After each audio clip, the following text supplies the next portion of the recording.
Hello everyone.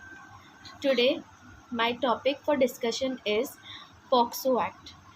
The Protection of Children from Sexual Offences Act has been in the news recently.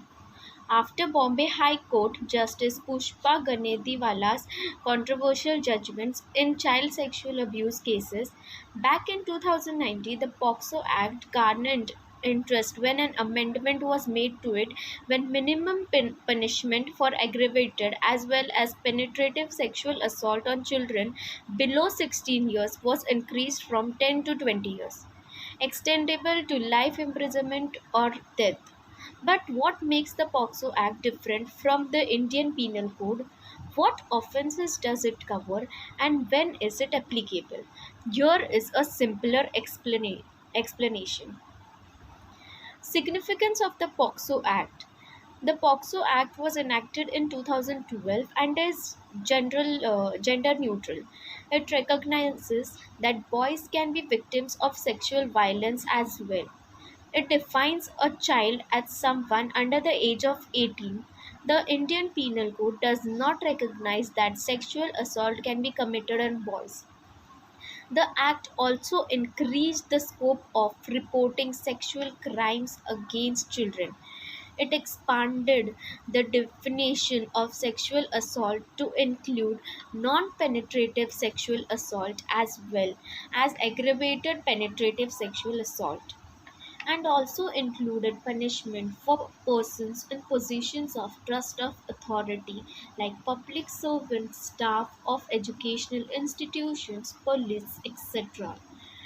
Notably, this law recognizes sexual harassment of children which involves touch and also that which doesn't, such as stalking, making a child expose themselves or exposing themselves to a child, and so on.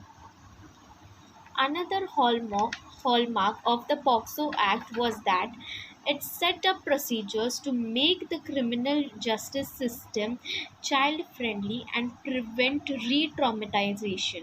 This includes everything from how the statement of the child should be recorded to the medical examination to designation of child friendly occurs. Under provisions of the Pocso Act, a child is entitled to the following: getting their statement recorded at their residence or a place of their choice, and preferably by a woman police official or an official not below the sub inspector rank in civilian clothes. The police official should ensure that during the investigation the child shouldn't come in contact with the accused. The child cannot be detained at the police station at night, and his or her identity should be protected from the public and media unless directed otherwise by a special court.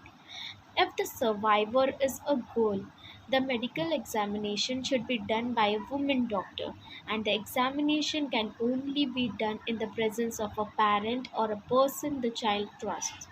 If neither of the two are there, then the examination should be done in the presence of a woman nominated by the head of the medical institution.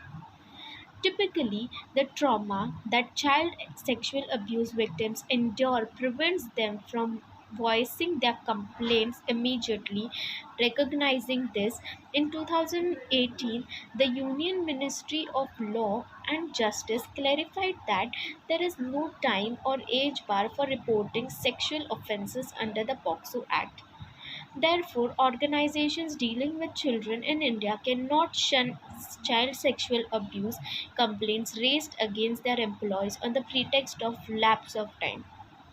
Such limitation periods create formidable barriers for victims who intend on voicing their sexual abuse allegations later in life. Thank you.